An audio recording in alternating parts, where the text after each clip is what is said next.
Primera de Corintios 15 del 24 al 28 dice: luego el fin, cuando entregue el reino al Dios y Padre, cuando haya suprimido todo dominio, toda autoridad y potencia, porque preciso es que Él reine hasta que haya puesto a todos sus enemigos debajo de sus pies, y el postrer enemigo que será destruido es la muerte, porque todas las cosas las sujetó debajo de sus pies.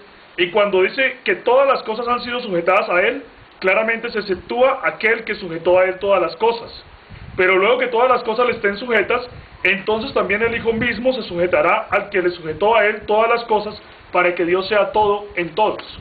Vemos en esta porción de la Sagrada Escritura que se está hablando que en el final de los tiempos el Hijo entregará el reino al Dios y Padre.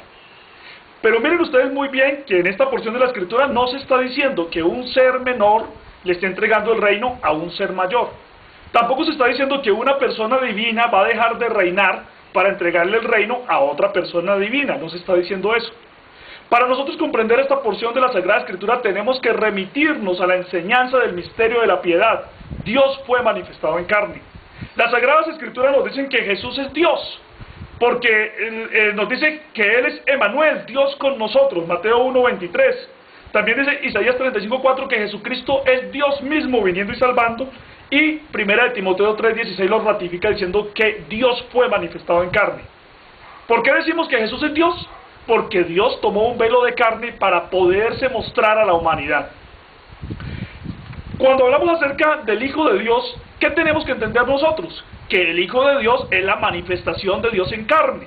Miren que la Sagrada Escritura nunca nos habla de un Hijo eterno, sino que nos dice que el Hijo vino a la existencia cuando una humanidad pura y perfecta fue engendrada en la Virgen María. Lucas 1:35 dice que el santo ser que nacerá será llamado Hijo de Dios, es decir, es a la humanidad pura y perfecta de Cristo a la que se llama Hijo de Dios. De la misma manera, Gálatas 4:4 dice que Dios envió a su Hijo, y dice, nacido de mujer y nacido bajo la ley. Es decir, que es a la humanidad pura de Cristo a la que se le llama Hijo de Dios. Entonces lo que estamos viendo aquí en 1 Corintios 15, del 24 al 28, es el cumplimiento del papel del Hijo de Dios, es decir, de esa humanidad pura y perfecta, que Dios envió para someter a todos sus enemigos debajo de sus pies. Dios no sometió a todos sus enemigos debajo de sus pies en su papel como Dios, glorioso y grande, no, sino que Él vino a derrotar a sus enemigos que derrotaron al hombre en una condición también de hombre.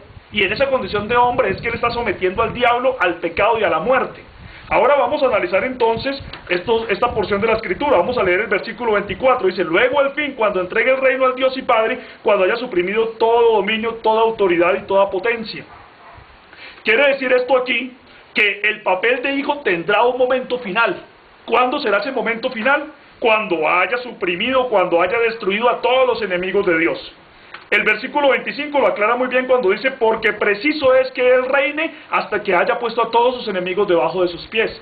Es decir, ahora Dios está ejerciendo todo su poder y todo su amor y toda su misericordia por medio del Hijo, pero llegará un momento en que la gracia de Dios terminará y ese papel de Hijo también terminará y entonces llegará el fin. Pero es preciso que el Hijo reine hasta que haya puesto a todos sus enemigos debajo de sus pies.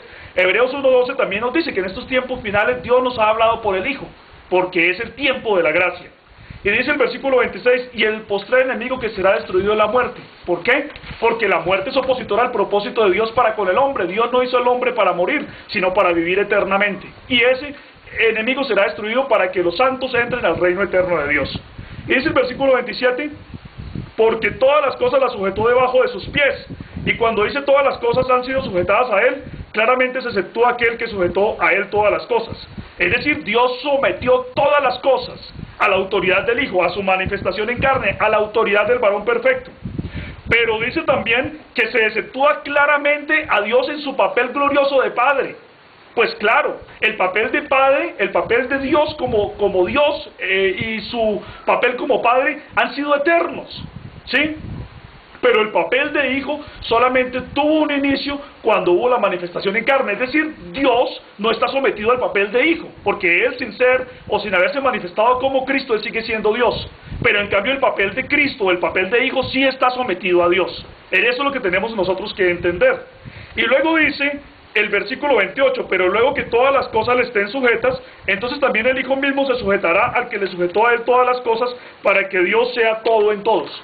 Cuando todo el propósito de Dios, todo el propósito que Dios tuvo con el Hijo, con el Cristo, con el Mesías, se haya cumplido y el Hijo haya sometido al diablo, al pecado y a la muerte bajo sus pies, bajo su autoridad, entonces ese papel de Hijo se someterá al que le sujetó a todas las cosas, es decir, a su papel de Padre se sujetará para que Dios sea todo en todos. Luego entonces entraremos al reino eterno donde veremos a Dios cara a cara, dice la palabra de Dios. ¿Por qué? Porque esa manifestación como Hijo seguirá presentándose siempre, Dios la utilizará por toda la eternidad. Dios la utilizará por toda la eternidad, pero ya no será o ya no cumplirá más el papel de salvar a nadie porque ya los redimidos estarán en el reino eterno. Allí nos gozaremos con Él. Para más información sobre esta hermosa doctrina, visita la página www.pentecostalesdelnombre.com.